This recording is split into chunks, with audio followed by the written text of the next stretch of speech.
बिस्मिल्लाहिर्रहमानिर्रहीम। मैं आपके साथ इस वक्त अपनी ये दूसरी किताब कीमियागर डिस्कस कर रहा हूँ।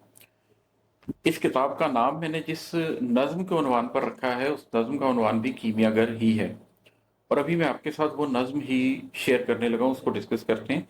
ये नज़्म मैं अलहदा से रिकॉर्ड करवा चुका हूँ। जो लोग इसको एक तसलसल के साथ सुनना चाहें वो जाकर इसको नज़्म के तौर पर सुन सकते हैं। यहाँ पर मैं उसके बारे में डिस्कशन करने लगा हूँ।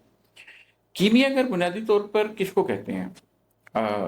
कीमियागर केमिस्ट को कहते हैं, लेकिन जो हमारी अदबी रवायत है उसके अंदर कीमियागर सोना बनाने वाले को कहते हैं। जो सोना बनाने का फन जान ले उसके बारे में हमारी अदबी रवायत के अंदर कीमियागर का लफ्ज़ इस्तेमाल किया जाता है।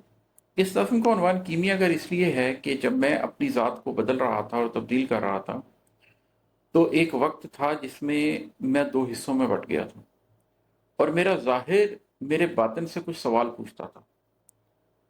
मेरा ज़ाहिर ये पूछता था कि मुझसे जो जो तब्दीलियों का तकाजा तुम कर रहे हो और जितनी तकलीफ़ों से गुजरने की डिमांड तुम कर रहे हो, क्या उसके बदले में मुझे कुछ दे पाओगे?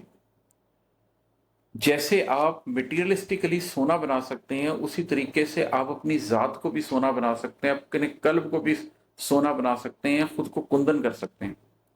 तो मेरा ज़ाहिर मेरे बातिन से ये पूछता था कि तुम मुझ पर जितनी पाबंदियां लगा रहे हो, जितनी तकलीफ़ों से मुझे गुजारना चाहते हो, क्या उसके नतीजे में मुझे वो हासिल हो पाएगा जो मैं हासिल करना चाहता हूँ? तो इसमें मैं अपने आप से ही सवाल कर रहा हूँ, और मेरा ज़ाहिर सवाल पूछ रहा है और मेरा बातिन कीमियागर है जिससे ये सवाल पूछे जा रहे हैं। और बुनियादी तौर पर सवाल यह है कि क्या मेरे अंदर को सोना बनाया जा सकेगा? इसमें मैं अपने जज्बों के बारे में भी बात कर रहा हूँ, अपनी सोचों के बारे में भी बात कर रहा हूँ, लेकिन आखिर में अपनी रूहानी असास की बात कर रहा हूँ कि क्या मेरे जज्बों की कुर्बानी, मेरे सोचों की कुर्बानी, मेरे जिस्म की कुर्बानी, मेरी ज़ात की कुर्बानी मेरी रूह को सोना बना पाएगी? ये नज़्म मैं आपको सुनाता हूँ। ये है कि कीमियागर बता, कीमियागर बता, रेत जज्बों को शीशा बनाना हो गर, तो उन्हें कौन सी गूंद से गूंद लें, तो उन्हें कौन से रंग में बांध लें।